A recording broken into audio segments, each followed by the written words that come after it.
Living in an extraordinary moment. There are 25 days until the election. 214,000 Americans are dead. The President of the United States has been infected, along with dozens of his White House staffers. Infections are spreading throughout the country, and millions of Americans are worried about voting in person. The time for truth has never been more critical. I know you've heard this saying in this country that no matter what, the truth will win out. It'll win out eventually. But given all of the unreliable and sometimes nefarious sources of information that are out there, I'm wondering, in this unprecedented moment, if that saying was wrong. Sir, do you want to talk about the election? At a grocery store parking lot in Staten Island, I went looking for the kind of information you don't get from polls. You sure you want to hear what I got to say? I do want to hear what you got to say. A sense of not only what voters believe, but why. How important is the election? Very important. Why? Because we can't have Biden. You sure you want me to say this on camera? Yes, go ahead. Why do you say everything? We can't have Biden as president. Of course it's important. I'm an American. I'm free, and I want to stay free. Believe me, there's no way I'd vote for Biden. What is so important about this election? Have you watched Joe Biden lately? I mean, Trump is doing everything he can for this country as far as I'm concerned. There was a pretty clear consensus in this Republican pocket of liberal New York City, where 57% of the 2016 vote went for Donald Trump. But it went beyond the belief that Trump was the better candidate. Voters here told me that Joe Biden wasn't really a candidate at all. Oh, he's a puppet. He's a puppet. He's their little puppet. Clearly, he has dementia, and he's just a puppet. The belief was widely held, but it wasn't rooted in evidence. Who's controlling him? I think the Clintons, Kamala Harris. I would say that group, that AOC and all of them. Who's the puppet master? Oh my God. I would say the whole party. I would start off with, what's the name?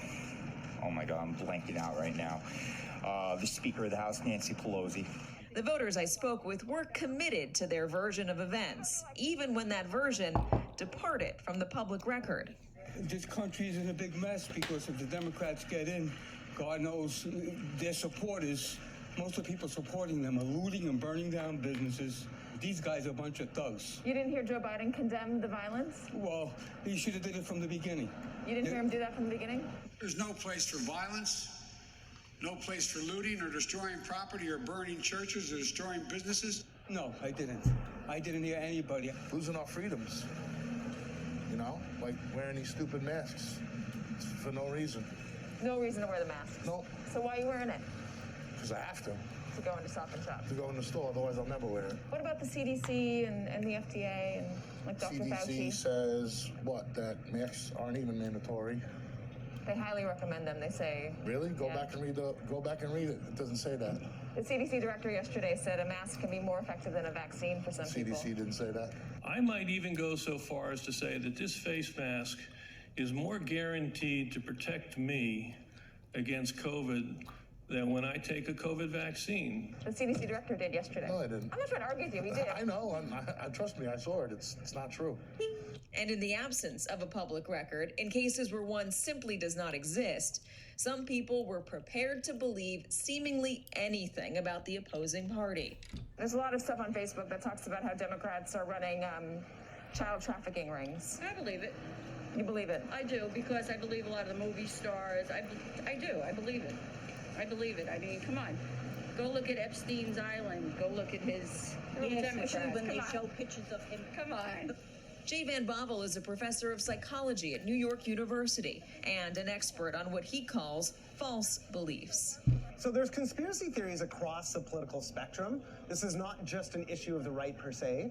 One of the reasons that you're seeing it more on the right at this particular moment is because leaders and elites in the party are pushing these. And so when you have an ecosystem and norms that reinforce these conspiracy theories, they're going to spread more powerfully in those identity groups. This whole idea that Joe Biden is trying to convince Trump voters to vote for him, I guess this makes you wonder if it's even possible among some of those voters who believe that there is a deep state out to get him.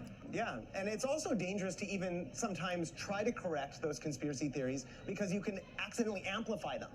And so drawing attention to obscure theories can actually draw bigger crowds that believe in them. I've actually said to the fact checkers, you better fact Where check do you yourself. get your facts? Who are the fact checkers? We don't know. We don't know who they are. So when you see a fact check on a Facebook post, it doesn't just say says anything. fact checked. Your Information is wrong. so and you don't trust it. If it No, absolutely not. You heard there voters repeating what they hear on some conservative echo chambers, rumors and conspiracies that have no basis in fact. And when presented with facts by me or by fact checkers, say on Facebook, they dig in. The fact checks often strengthen their false beliefs. And this is really concerning among election officials that I've spoken with and national security sources. They just don't know what will happen if Trump claims the election is rigged and how his supporters who only believe him or his friendly media outlets will react. But beyond that, if there isn't a question of who wins the election, there is a question of whether this country can fully ever get on the same page again. If not on politics, then at least on the fundamentals that the truth is the truth and lies are lies. Election isn't necessarily going to fix that.